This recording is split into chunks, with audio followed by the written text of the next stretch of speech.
Butereevu mba nkomyewo nateera okubeera nga ate nkongerayo kansubire nti buli kimu kikyatambulira ddala bulungi mikwano gyange. Yes. Naye nga amawulire tukyali kuga Susan Makula ssaako ate ne Pastor Bujingo. Bannange olunaku lw'eggulo twalabye ku nnyumba yaabwe, ennyumba eri kw'okomya amaaso. Bingi nnyo bibadde nga byogerwa mu wiiki zino oba mu nnaku zino eno nga kigambibwa mbu Pastor Bujingo bw'atyo alinayo omukyala omulala. Kati nno munaye binene Pastor Bujingo babimubuuzizza era bw'atyo n'abyegaanira ddala. Ye n'agamba nti mu nsi muno amanyi omukyala omu Susan Makula. Ngenda kuba mbalekerako akatambi maaso kawo mugende maaso n'okubeera nga ate mukekkaanya. Jjukira nti ekibadde kitandise okubeera nga ate kyogeza abantu ebisongovu n'okubeera nga ate batandika okubeera nga babijjoeteka nga Susan Makula ne Pastor Bujingo we bayawukanye. Kwe kubeera nga Susan Makula abadde ataaludde okubeera nga alabikako mu kkanisa. Era bw'atyo bambi babimubuuzizza, bw'atyo n'ategeeza nti nnyina yabadde mulwadde nnyo era bw'atyo bambi ng'alina okubeera nga agendayo amujjanjabeko ng'era munnaye we tubimanyi ti muzaddewo walwala ogendakoko omukyalo oba yonna gy'awangalira n'omulabako n'omulabirirako.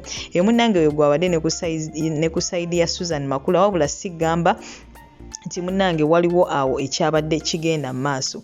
Sigenda kwogera bingi okujjako okulekerako obutambi buno gende mu maaso n'okubeera nga ate obwekkanya. Kyenkusaba kiri kimu, subscribe nga gwata n'abateekako akadde, liking a video eno olimu okubeera nga ate missing out updates. Goodbye for now. Pastor Bujingo, sister wa mukyawa obijjawa tubaye tubira amawulire ku internet okwo nga bagamba olina omuwala gwe wafunisa olubuto sister neyekyanga era nti actually nze sibirabangako sibisomangako sibiwulirangako naye njagala kwebaza olwa concern kubanga esimu gye wankubidde yabadde yabuvunaanyizibwa agamba mukono eno gye tuli ffe tutudde ku muliro kunze muli ku muliro gwaki n'obimbulirabuliramu naye abagezi bagamba nti omuti oguliko ebibala gwe gukasuukirirwa amayinja n'enkonyogo kakati yayiiya ebintu ebyo yafuna views era ndowooza bangi abamulabye okujjako nze ne Susan tetuli bakasitoma be singa tubadde bakasitoma be naffe twandibadde tugamba nti mukoba letusabira tulina kye tuyitamu naye actually twetondera abantu mwenna abayita mu bulumi obw'engeri ezitali zimu nga bababuuza ebibuuzo noga naye kati mbuuze Susan mbuuze Bujingo nga bwangambye noga nti tomanyi gwobeera obuuza naye noga nti kyompa mukoki ekiba fayino naye nga bwolabona omukyawo olagewa kyoga muyitirivu nnyo kisuka bususi batera ogamba 3 ni 1 naye no self contained muno amagezi mwegali wangi abirakomaawo mbade manyi mukogera tuwa with details munyerere wapi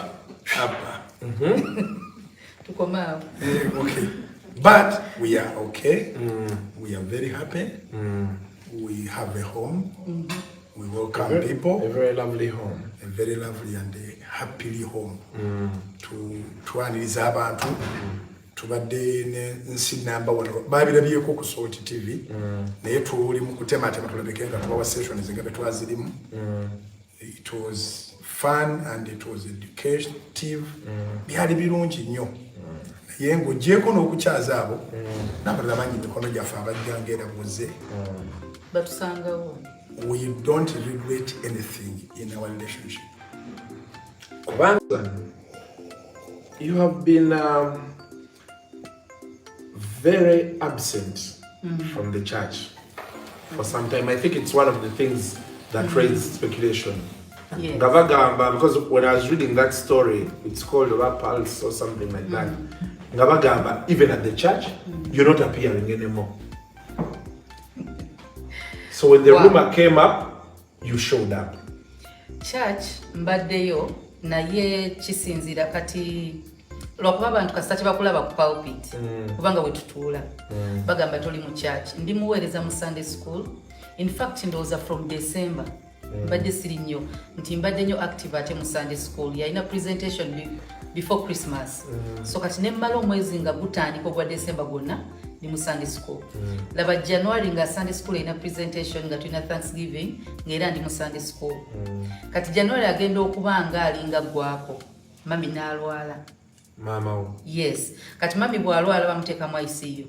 Nti nze basista bange bakkiriza tulina staff omukulu yesi mufumbo omwami we yawumula yadde wa mukama waffe nagamba mumanyi nze nja sulangawo kati mu abafumbo mwekole ekimu mwefunire ennaku ezisiibawo.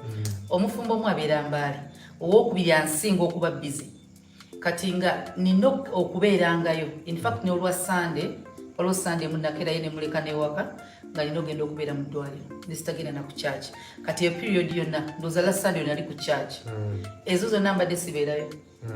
Yes, so ndowooza ekisooka sigenda ku church kulaga bantu nti wendi banzize kusaba nensobola okusaba nze netula n'emabega kituuti oba netula eriwasi naye ntera kutuula ku kituuti bwe kitabaawo eti Sunday school ate mbeera siri mu Sunday school nsobola okuba nga saabadde ku church either ndi ku TV oba ku radio nga waliwo ekirala ekintu kyonna ekinzijja ku church on Sunday kirina kuba nga kikwata ku bulamu.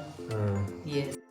From the Pastor Aloysius and Susan Bujingo residence wano enamayumba ku lusozi waggulu wetuli olunaku olwaleero naye olabyewo sister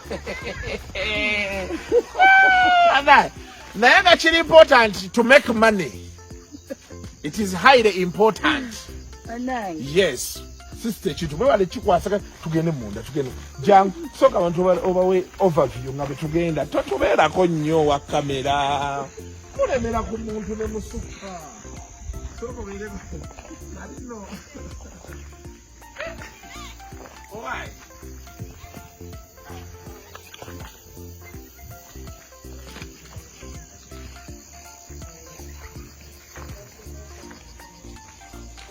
Jam. So yeah, this is like what's up, my brother. Tuli wano. We are going to be having a good time. This place is what they call a country home. Buli muntu afunye ku sente, you need to have this place. So we are going to go in. Basoke batuwa amazzi. We refresh tawulo butuyiteiteko sina kindi tunaabe. Then after we eat, we drink. Lwakuba kati wana vitamins tebiriiwo, but either way, Joyce, what, everything. Mutegere amaanyi ga Susan. Obaye mubeerayo ne mulowooza byakusaaga, you will know. Sibe kiri Susan. Jako tugenda, we are going by.